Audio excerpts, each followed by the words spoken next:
Մի քանի ժամ տևած լոնդոնյան խորհրդակցություններից հետո Ուկրաինայի նախագահ Վլադիմիր Զելենսկին կրկին հաստատել է տարածքային զիջումների մասին խոսք լինել չի կարող։ Նա հիշեցրել է, որ դա արգելվում է թե երկրի սահմանադրությամբ, թե միջազգային իրավունքով, սակայն այդ կոշտ ձևակերպումներից հետո Ուկրաինայից հնչել են նաև ավելի մեղմ փոխզիջումային ուղերձներ։ Նախագահը հայտարարել է, որ պատրաստ է երկրում ընտրություն անցկացնել, եթե ապահովի դրանց անվտանգությունն ու իրականացվեն անհրաժեշտ իրավական փոփոխությունները։ Ես պատրաստ եմ ընտրության։ Ավելին, ես խնդրում եմ Ամերիկայի Միացյալ Նահանգներին հնարավոր է մեր եվրոպացի գործընկերների հետ միասին ապահովել ընտրությունների անվտանգությունը։ Այդ դեպքում 60-ից 90 օրվա ընթացքում Ուկրաինան պատրաստ կլինի դրանց։ Քաղաքագետ Արա Պողոսյանը կարծում է, որ Զելենսկիի այս քայլը եւ ներքին եւ արտաքին քաղաքական հաշվարկ ունի։ Նա հիշեցնում է, որ Ուկրաինան մշտապես հայտարարել է, ռազմական դրության պայմաններում ընտրություն անցկացնել հնարավոր չէ եւ բանակցային բոլոր փուլերում Կիևի գլխավոր պահանջը եղել է նույնը՝ նախ դադարեցնել ռազմական գործողությունները, ապա միայն անցկացնել քաղաքական գործընթացներ եւ բանակցություններ։ Ռուսական կողմը ընդհակառակը պնդում էր, որ նախ պետք է փաթեթային լուծումներ ակնկալում եւ ռազմական գործողությունների դադարեցումը պետք է ինքնին բերեր ուկրաինական կողմի պարտավորությունների, խոսքային պարտավորությունների մասին է, որոնք կդրվեն ուկրաինական կողմի վրա այն պարագայում, եթե ընդունվի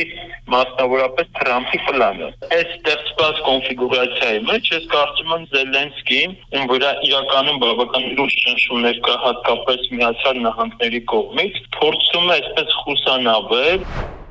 ԱՄՆ նախագահ Դոնալդ Թրամփը Ուկրաինային քննադատել է պատերազմի պատրվակով նախագահական ընտրություններ չանցկացնելու համար։ Սպիտակ տան ղեկավարը նաև քննադատել է Եվրամիությանը այն որակելով որպես թույլ մարդկանց կողմից ղեկավարվող քայքայվող կառույց։ Ուկրաինայում երկար ժամանակ է արդեն ինչ ընտրություններ չեն եղել։ Նրանք խոսում են ժողովրդավարության մասին, սակայն հասել են մի վիճակի, երբ ըստ էության ժողովրդավարական պետություն չեն հանդիսանում։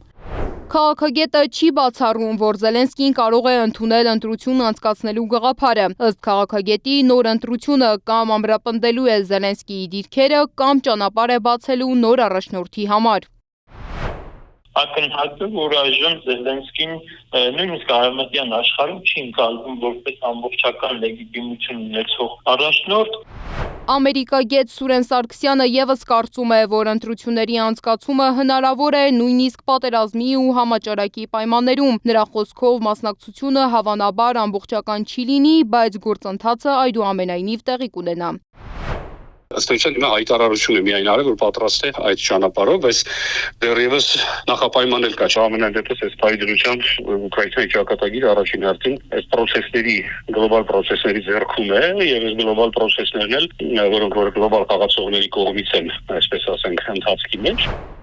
Իսկ Պողոսյանը ընդգծում է, որ այս վիճակում ամբողջ պատասխանատվությունը մեկ կողմի վրա դնել չի կարելի։ Ըստ նրա, դերակատարներից յուրաքանչյուրը ունի իր շահերն ու ազդեցության գործիքակազմը։ Ստեղծված կոնֆիգուրացիան արդեն կողմերին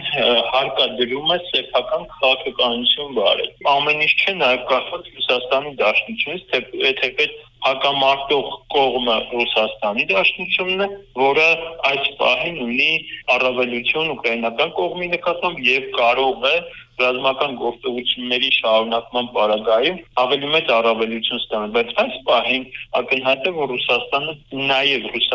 չունի այսպես այդ իդրոսին հավակնելու հնարավորություն։ Քաղաքագետը նշում է, եթե եվրոպական առաջատար երկրները համաձայնվեն ամերիկյան ծրագրի հետ, Վաշինգտոնը կընդլայնի իր ազդեցությունը Ուկրաինայի վրա, քաղաքական, տնտեսական եւ անվտանգային ոլորտներում։ Սա կարող է հանգեցնել նրան, որ Միացյալ Նահանգները ստանա Ուկրաինայի վրա գրեթե ամբողջական վերահսկողության հնարավորությունը։ Սվետլանա Պետրոսյան, Անդրանիկ Մանսուրյան, ABC Media։ Բաժանորդագրվեք YouTube-ի մեր ալիքին, հետևեք մեզ Facebook-ում, Telegram-ում, Instagram-ում, TikTok-ում, WhatsApp-ում կամ այցելեք մեր պաշտոնական կայք www.abcmedia.am։